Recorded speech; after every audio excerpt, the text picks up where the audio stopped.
Çok tatlı bir akşam yemeğinden herkese merhaba.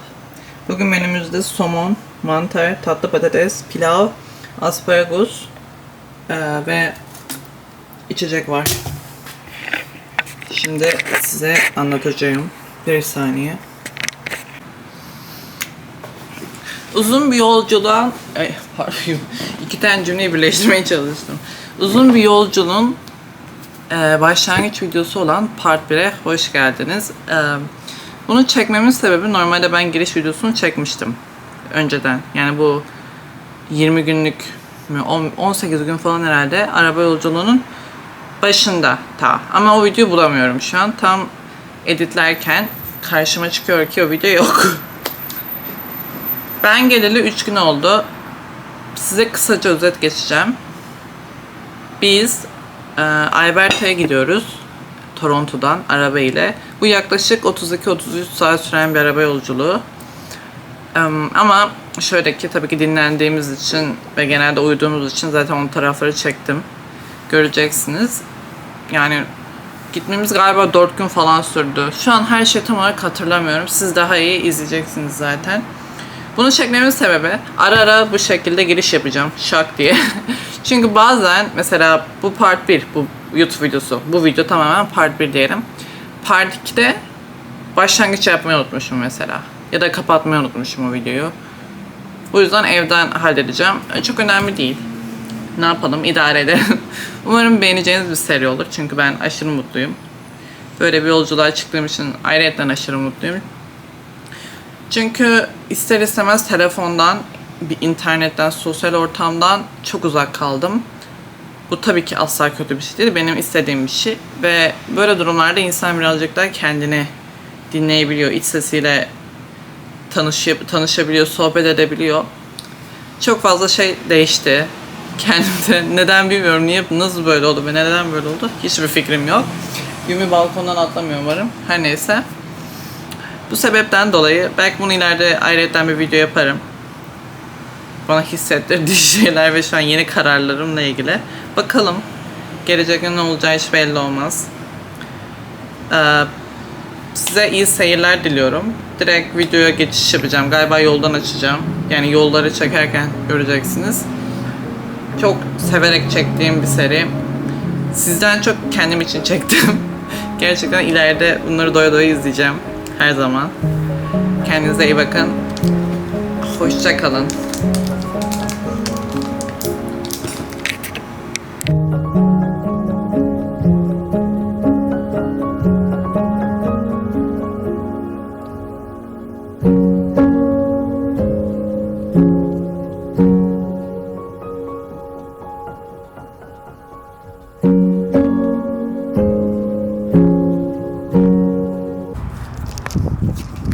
Az önce uyandım. Şu an çekiyor mu? Çekiyor galiba. Hiking ayakkabılarımı giydim. Bunu gerçek hikayeden belki görmüşsünüzdür. Solamam. Ama süper ya, beğendim. Aynen. Şu tatlılığa bak ya. Burası tam Dean ve Sam Winchester'ın kalacağı bir yer. İyi ya, çok sevdim. Otel de güzel, içeri göstereceğim size birazdan. Belki akşam acıkırım diye bunlardan aldım. Ama yemedim, acıkmadım zaten. Hemen geldiğim gibi uyumuşum. Birazcık telefondan oyun oynadım. Sonra eşek gibi yattım zaten. Bu şekilde. Sonra yürüyüşe gideceğiz. Yürüyüşte de küçük bir soru cevap yapacağım. Güzel olacak.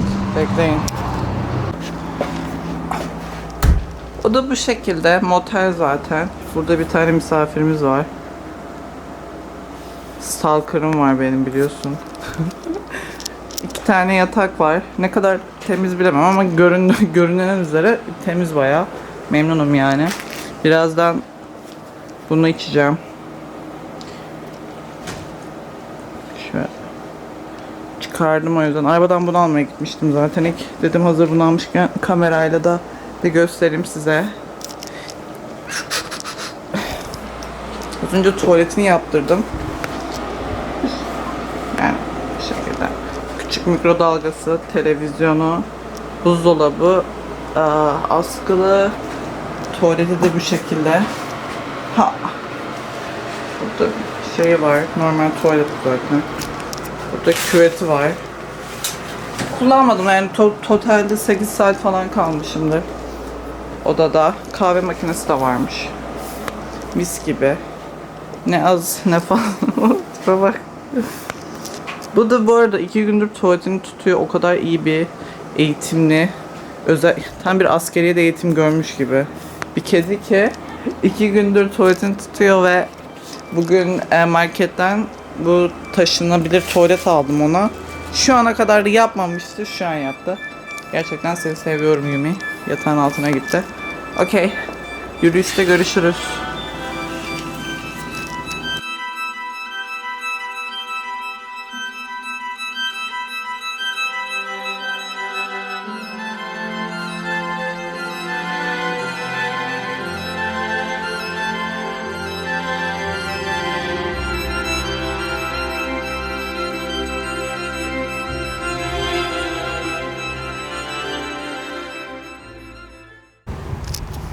Yolun kenarında güzel bir sahil bulduk. Araba açık kalsın zaten. Yumi içeride çünkü. Haşlanmasın. Bayağı güzel ya. Gerçekten temiz gözüküyor. Çok akıntı var. Burası dünyanın en büyük ikinci veya üçüncü gölü. Ama ikinci diye biliyorum ben.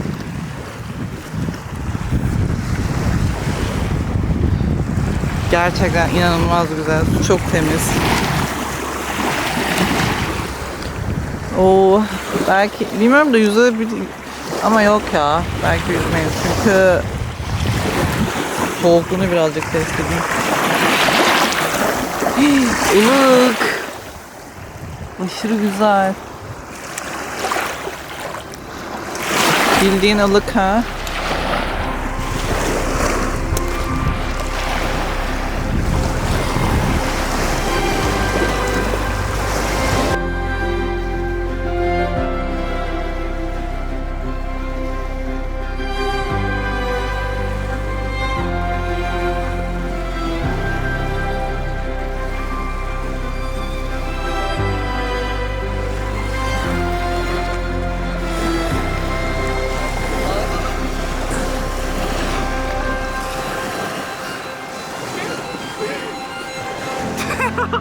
Dalga sen sektirebiliyor musun? Dalga olmasın ben sektiriyorum ben. Bir de taşın düz olması gibi. Bak.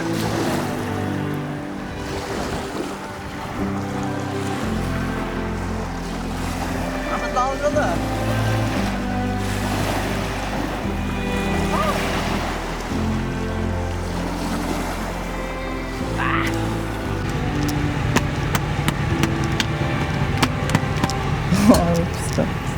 Gidelim.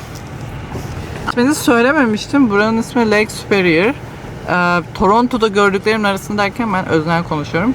Benim bu zamana kadar gördüğüm, çünkü ben bir tek Toronto'daki lake'leri gördüm. Yani Ontario'daki hatta. En güzel yüzülebilecek yer burası. Gelebiliyorsanız, burada yaşayanlar varsa kesinlikle burayı güzel bir havada tercih etsin. Ilık, su tertemiz, akıntı var. Ben en çok böyle hafif akıntının olduğu yerlerde yüzmeyi seviyorum çünkü ya temiz oluyor, gerçekten temiz oluyor. Diğer taraflarda mesela su sabit olduğunda hani o pislik orada kalıyor mesela, hani biliyorsunuz zaten o yosun orada havaya kalkıyor, pislikler kalıyor. Tam anlaşılabiliyor mu bilmiyorum ama burada güzel bir dalga var. Çok böyle hafif ucundan. Hadi yolumuza devam edelim bakalım.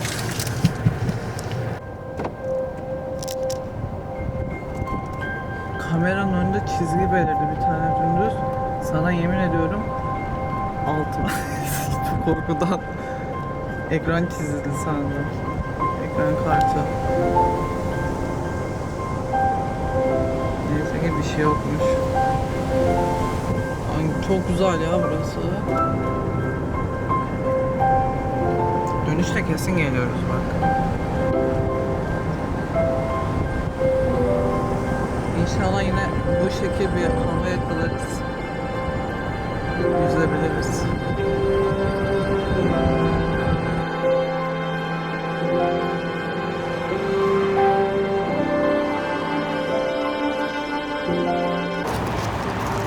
Yolun kenarında giderken bir tane köprü gibi bir şey gördüm. Dedim burada duralım bir bakalım. Çok güzel duruyordu.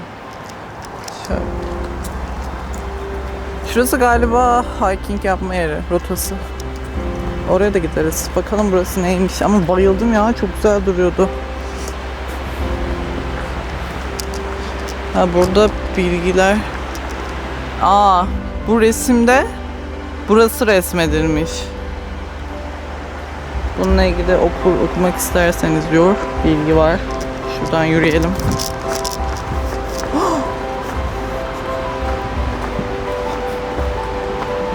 Dikkat et.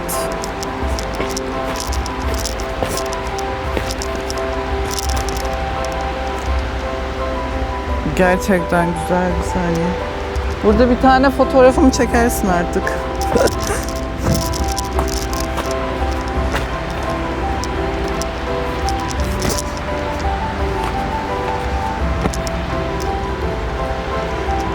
Sen şaka yapıyorsun.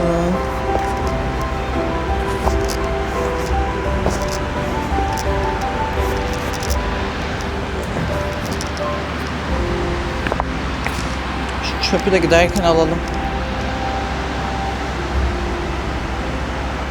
Burada şöyle düşünün, şu an suyun seviyesi düşük.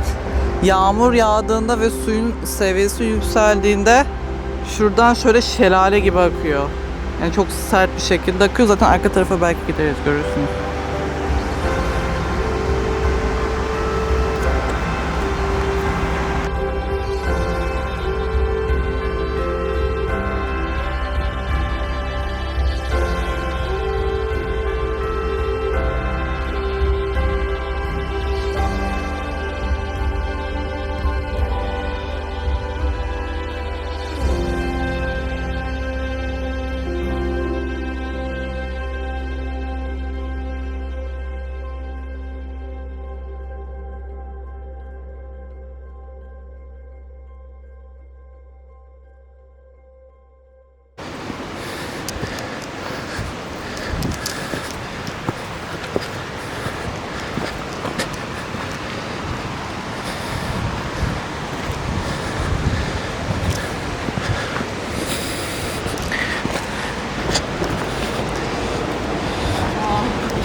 Aman Tanrım.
Şurada ıstakoz var ama baby ıstakoz.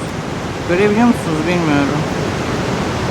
Bu büyüyünce marketlerde satışa sunuluyor. Onu büyüyünce ben yiyeceğim işte, iyi bakın. Protein.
Şurada yine beriler var. Ay, bunu yiyeceğim artık. Ama tadı çok güzel. Ne mükemmel bir point noktası bulduk. Ay çok güzel ya. Burası gerçekten deniz. Ya deniz yani o kadar büyük ki deniz gibi gözüküyor şu an. Direkt Türkiye'deki denizler aklıma geldi. Bunu görmek iyi hissettirdi ya. Ve inanılmaz güzel bir koku var şu an. Tam olarak yaz gibi kokuyor. Esinti de deniz esintisi. Yani böyle sanki hani tuzlu bir vücudunuz var. Sonra hafif hafif esinti olur. Siz kurursunuz eve gitmeden önce. Aynı o şekil. Çok güzel kokuyor. Birazcık tehlikeli tabii ki. Şuradan biraz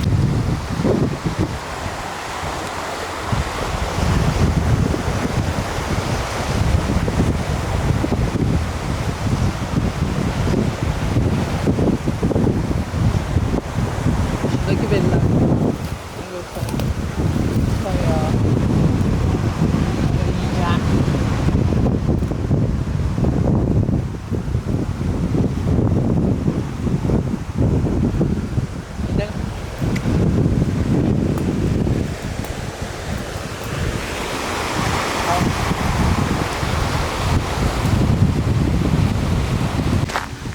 Hiking yapacağımız rotaya geldik. Burası. Galiba kaç kilometre yürüyeceğimizden emin değilim ama ıssız bir yer. Buraya gelirken düdük getirin. Hani ayılar için yani şöyle yürürken düdük çalarak yürüyün. Böyle aşırı ıssız olan yerlerde demişlerdi. Vahşi hayvanların korkması için ama çok ihtiyaç olacağını sanmıyorum. Almadım. Sadece baltam var. Burası sahil kısmı. Oh, aşırı güzel.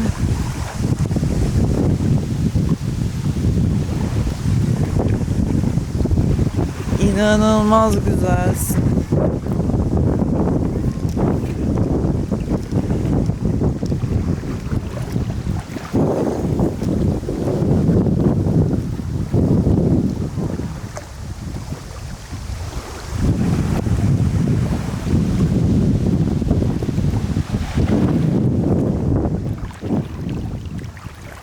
Bir şey diyeyim mi?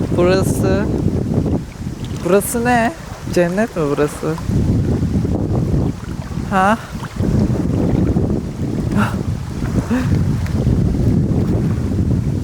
Burası Agava Hiking yolu. Büyük ihtimalle biz şuraya kadar çıkacağız. Kaç kilometre yürürüz tam emin değilim çünkü Yubi'de olduğu için yani 300 aslında. Burası da Agava Beach. Buranın suyu içilebiliyor. Diğer var, gidip deneyeceğim.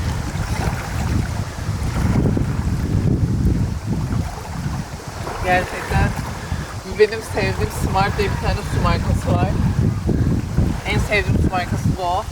Lezzetli geliyor onun tadı. Onun gibi su. Buralara dönüşte kesinlikle yüzmeye geliriz zaten. Şimdi bir check yaptık. Hiking'e hazırız. Bir de bu tarafa bakın. Burası direkt beach. Bu da çok güzel ya.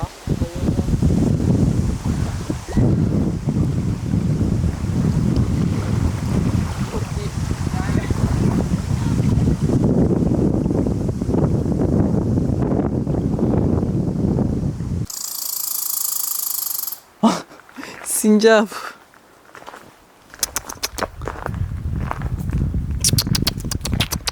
Gel. Gel buraya. Neyse. Şu an rotamıza doğru yavaştan yola çıktık. Burada galiba yıllar önceden kalma işte bizim değişimizde mağara adamları, onların çizimleri varmış. İnanılmaz şu an egzotik bir ortam. Şuraya odaklayabilirse.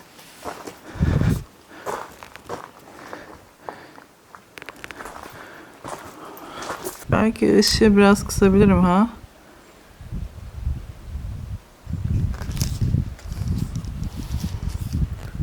İzin vermiyor.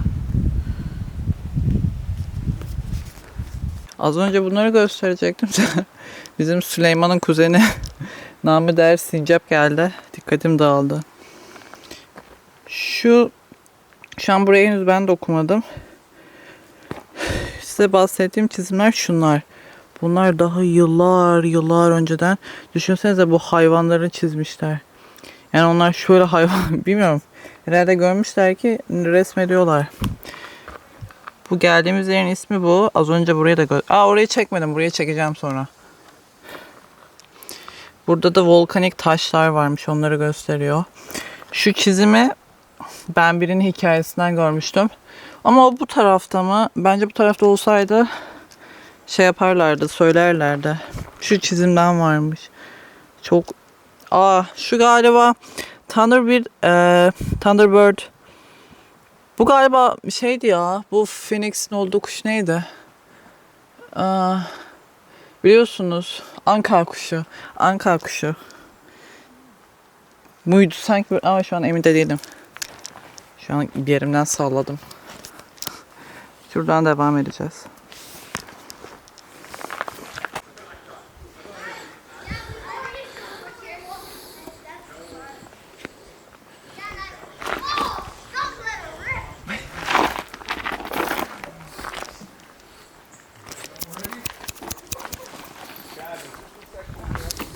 Niye? Koçum benim. Oraya şimdi kapat. Çok güzel ha. Şuradaki kayanın o ortada sizi bilmiyorum. Kamera oraya bir şey yapmıyor. Işını kısmıyor. Telefon da aynı şekilde gerçi. Oranın üzerine çıkmak istiyorum. Belki yol vardı. Hadi. Gidelim bakalım. Bay bay.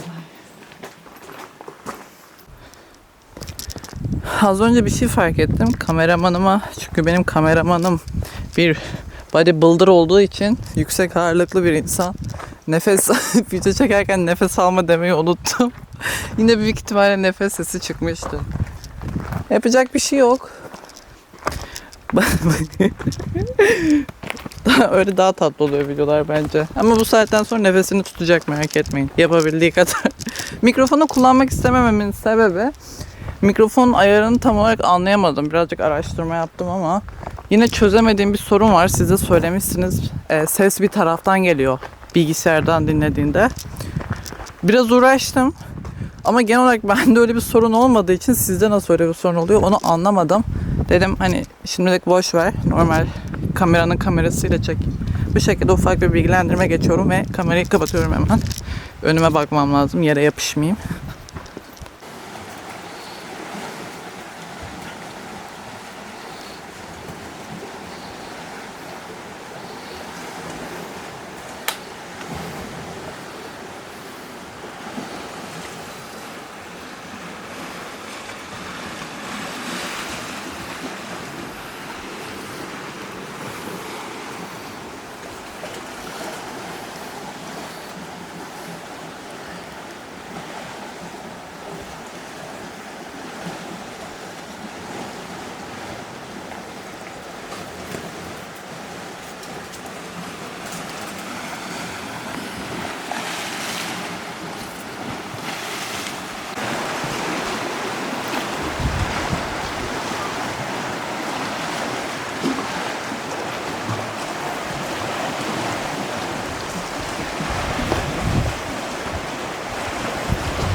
Az önce Instagram'da şimdi paylaşacağım. Bir yere gittim, orayı çekemedim çünkü kamerayla birlikte yürüyemezdim. Ayağım çok kayıyordu. Zaten söyledim az önce. Gördünüz. Geç anlattım da boş ver. Videoyu kapatmadan önce küçük bir soru cevap yapmak istedim. Bu part 1'i bu şekilde bitiririm. Sonra zaten bu Alberta gezin biliyorsunuz. Part 1, Part 2, Part 3 o şekilde ilerler. İnsan gelirse durdururuz ya. Şimdi kameramanım, bodybuilder'ım soruları yöneltecek bana. Siz de böyle çok spesifik sorular değil yani, ben kendim seçtim. Öylesine aklıma gelenleri yazdım yani. Bir hızlıca oldu zaten. Bakalım. Sor bakalım. Tamam, o zaman başlıyorum. Sor bakalım. Ben de telefonda... En basit ve ilk soru. Kaç yaşındasın? Genelde soruluyor. Ben 2003 14 Kasım'da 2003'lüyüm. 14 Kasım'da doğdum. Şu an tam olarak 20 yaşındayım. Bir de diğer sorulardan bir tanesi, estetiğin var mı? Genelde herkesin merak ettiği ve yalan söylediğini düşündüğü. Yalan. Estetiğim yok. Bir yıl önce ben dudak dolgusu yaptırdım. O da merak ettiğim için. Yani çünkü şöyle, hani biliyorsunuz, bir gerçek güzellik, yani gerçekte olan görünüş var. Bir de şu an yeni çıkan bir kamera güzelliği diye bir şey var. Yani kamerada da güzel çıkmak daha farklı gerçekten. Hani nasıl söylesem, mesela ben gerçekten kendimi beğeniyorum ama kameradayken böyle ufak kusurlar gözüme çarpıyor. Mesela dudağımın bir tarafı daha küçük çıkıyor, bir tarafı daha büyük çıkıyor. Aynada bu baktığımda yok tabii ki. Bunu görmüyorum ben.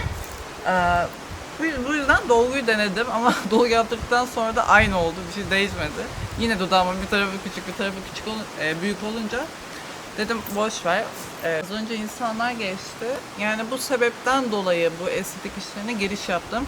Sonra birazcık açıkçası beni tatmin etmedi. Yani ben birazcık doğduğum gibi kendimi beğenen bir insanım. Hani ben şu an bu halimden çok memnunum. Yüzümden, saçımdan, gözümden, kaşımdan, burnumdan hiçbir özgüvensizliğim yok. Ama iş kameraya, sosyal dünyaya girince bazı sorunlarım çıkabiliyor ister istemez.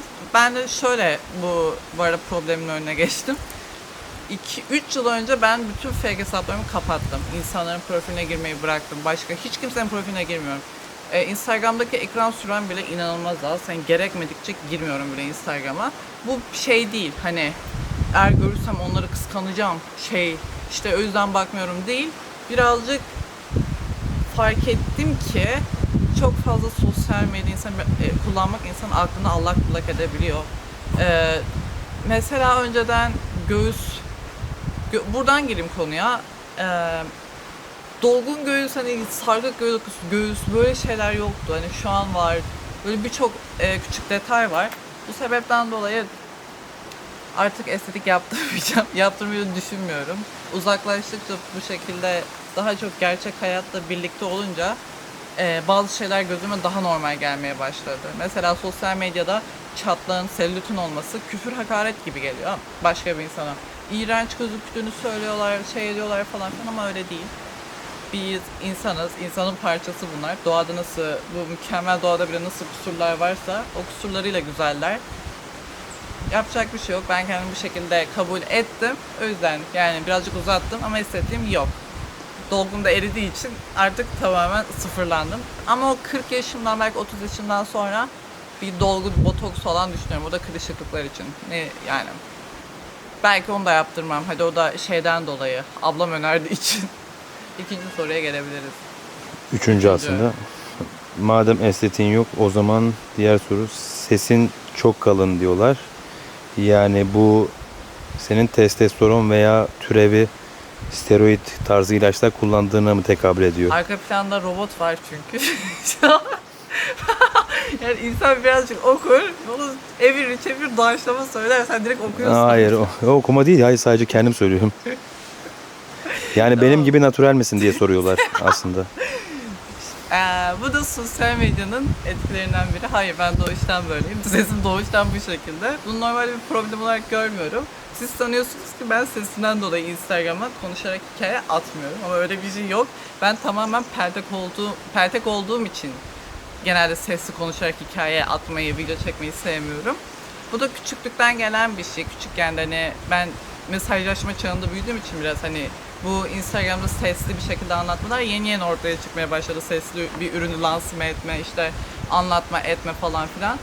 Bu yani şöyle, sesimden utanmıyorum, çekinmiyorum. Benim Instagram'a veya herhangi bir sosyal medya sesimi göstermeme sebebim bu değil. İlaç kullanmıyorum. Pardon. Yani testosteron kullanıyorsun. Kullanmıyorum. Evet. Testosteron kullanmıyorum. Kendime şu an öyle bir şey asla düşünmüyorum bile. Çünkü çok fazla yan etkisi var ve ben de bunlar birazcık bana ters geliyor. Benim kendi güzellik algılarıma ters geliyor. Ben Zaten yarışmayı da düşünmüyorsun. evet, yarışmayı da düşünmüyorum. Ben sporu hobi olarak yapıyorum arkadaşlar. Hobi olarak yaptığım için benim testosterona bulaşmam ya imkansız benim için. Benim Peki kendi bunun dışında fikirlerim kullandığın herhangi bir şey var mı? Kullanmış Var. olduğun genel geçmişte? var. Bunun dışında kullandığım bir şey var. Ben MK 600 neydi? 677. MK 677 kullandım benim şeyim için, iştahım için. O da bulk sezonda. Evet, bulk sezonunda kullandım. Hatta hatırlıyor musunuz, ben böyle 75 kiloya çıkmıştım. Şöyle bazıları diyor ki hiç işe yaramıyor. Belki birazcık psikolojiktir, belki değil, belki kullandığı sahtedir. Evet. Ama bana çok işe yaradı, yani 75 kilo gerçekten o şekilde çıktım. Şöyle yiyorsunuz doyduğunuzu hissetmiyorsunuz. Bu şekilde işliyor benim fark ettiğim. Bu farklı olabilir başka insanlarda. Memnundum, sonuçlardan memnunum, gerçekten memnundum. Onun dışında bir şey kullandım. L-karnitin değil. Neydi? Neydi? İsmini unuttum. İsmini ben de şu an unuttum. Fragment. Fragment. Ama hangi fragment? Peptid. Peptit. O karnitin miydi? Neydi? Hayır, fragment. HGH fragment'te geçiyor. Evet, Aynen. o şekilde. Ondan kullandım. O da göbek iğnesi şeklinde kullanılıyor. Aynen, büyüme hormonunun türevi zaten. Onu da hem sabah aç karnına kardiyo gitmeden önce kullanıyordum. Bir de akşam antrenmandan önce kullanıyordum. Da yağ yakımına hızlandırıyor, yardım ediyor. O da bu arada düzenli kullanımda gerçekten etkisini gördü. Çünkü çok pis beslendiğim dönem bile olsa bu normale kıyasla daha az fark ettim. Yani daha az beni etkilediğini fark ettim. Tabii Onu da seviyorum. sen bunu diyetle beraber. Abi bir şey söyleyeyim mi? %100 diyet. %100 disiplin, %100 diyet, yani bu şekilde işe yarıyor bunlar. Siz sanmayın ki hani normal bir şekilde ben günde 4 litre su, antrenman, sabah kardiyo, diyetim, hani arada yaptığım aksaklıkların etkisini, yani aksaklıklardan kastım da cheatlerimin etkisini, bana gösterdiği yan etkileri o seviyeyi birazcık düşürdü. Onu hissettim, gerçekten ondan da memnunum. Evet, diğer soruya gelebiliriz eğer varsa. Bakayım Bu zamana kadar Kanada nasıl gidiyor? Kanada'daki tecrüben kısacası nedir diye sormuşlar. Kanada'daki tecrübem çok, ilk başlarda birazcık biliyorsunuz yeni bir ülkeye geldik. Bunu anlattık zaten ilk videoda. Zordu ama şu an aşırı memnunum. Çünkü birazcık daha özgür hissediyorum. Arabamı almam, bunun etkisi, yani birazcık daha dışarıya çıkmaya kendimi zorlamam, itmem. Mesela dediğim gibi şu an Alberta'ya gidiyoruz en misalinden. Normalde evin önüne çıkmaya bile halim yoktu benim önceden. O gücü kendimde bulamıyordum. Onu atlattım. O bir psikolojik süreçte tamamen bitti. Kışın da etkisi vardır elbette ki. Kışına da alıştım. İnsan her şeye ayak uydurabiliyor. İnsanlar geçsin. Tam olarak gittiler. Geçmelerini bekliyorduk da bir anda bir sürü kişi geldi. Yani Kanada'ya alıştım, evet, hayatım çok güzel gidiyor. Biliyorsunuz ki dünyanın neresine giderseniz gidin sıfırdan başlamak bir süreç, zor bir süreç. Bu yüzden benim de anksiyete, psikolojik sorunlar geçirdiğim bir dönem oldu. Arkadaşlarımı, ailemi geride bıraktım bir nevi. Ama buraya alıştıktan sonra benim Türkiye'de fazla arkadaşım yoktu, neredeyse hiç yoktu. Gerçekten insanları ben insanı burada tanımaya başladım. Ben arkadaş olarak insan figüründen bahsediyorum. Gerçekten inanılmaz tecrübeler edindim. Ya şöyle en basitinden anlatayım size. Bizim kaç aylık arkadaşlıklarımız var. Daha kimse birbirinin ne iş yaptığını bilmiyor. Hani özel hayatları gerçekten burada insanların umurunda değil. O an, o gün nasıl geçiriyorsun ona bakıyorlar. Saygı duyuyorlar ya. Evet, respect abi. Buna bakıyorlar. Benim bu çok hoşuma gitti çünkü geçenlerde bir Türk ortamına girmiştim. Gerçekten yöneltilen sorular hep özel hayata ihlal gibi geliyor bana. Bir de buna alıştığınız için bir şekilde ister istemez kendi insanınızdan uzak duruyorsunuz. Çünkü tuhaf geliyor sordukları sorular, alıştığınız için özgürlüğe. Bu sebepten dolayı Kanada'yı çok fazla benimsedim. Aşırı ve mutluyum. Bakalım. daha Bu ileride neler sesinin olacak. kalınlığıyla ilgili bir de bir hikayen varmış galiba buraya bağlanan. Evet, o notlarda not almıştım, anlatmayı unuttum. Benim peltek olmamdan girecektim oraya. Benim peltek olmamın sebebi dişlerimi sıkmam. Yani ben bir şeyi severken, tabi taşa dokunurken bile dişimi sıkma ihtiyacı duyuyorum. Çünkü bilmiyorum, öyle hissediyorum sevdiğimi, yaptığımı. Hayvanları da. Hayvanları mesela küçükken bir tane civcivim vardı benim. Ben onu elimde sıkarak öldürdüm. Cidden. Çünkü çok küçüktüm. Yani bu 5 yaşında falandım. 4 belki. Farkında değil. Ölümün ne olduğunu bile bilmiyordum yani. Bana üstüme gelmeyin. Zaten o günden sonra ben dişimi sıkmaya başladım. Yani travma yarattı bende. Sevdiğim bir hayvan ölmesi, ki ben hayvanları çok seviyorum. Hayvan zaten. severler yorumlara. Aynen. Yok. Ondan sonra merak etmeyin. Eksisini ben çok gördüm. O günden sonra ben dişimi sıkmaya başladım. 5 kere falan dişimi kırdım. 5 kere. Ve şu an çenemde kireçlenme var bu sebepten. Yani ileride büyük ihtimalle büyük bir ameliyata girmem gerekecek. Çenem kilitleniyor benim bazen bu sıkmamdan ötürü. Bu yüzden de bu taraf, bu tarafa göre çok daha büyük. Çünkü ben hep bu tarafımı sıkıyorum.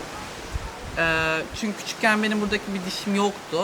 Küçüklükten itibaren bu tarafımı sıkmaya alıştım o yüzden. Buradaki dişim yavaş yavaş büyüdüğü için. Bu sebepten dolayı da ağzımda bir yamukluk var ve bu yüzden eğri ve bu yüzden peldeyim. Tamam, Yani böyle. son soruya geçiyorum. YouTube'a neden bu kadar geç girdin? Bu aslında benim de merak ettiğim bir şey. YouTube'a geç girmemin sebebi de hepsiyle ortak bir konu. Arkadaşlar, ben kendimi gerçekten çok beğeniyorum. Hani gerçek hayatta aynaya baktığımda bir sıkıntım yok ama kamera karşısında benim her yerim yamuk çıkıyormuş gibi hissediyorum. Yani diyorum ki bu kim? İzlerken diyorum ki bu ben değilim, yani bu kim?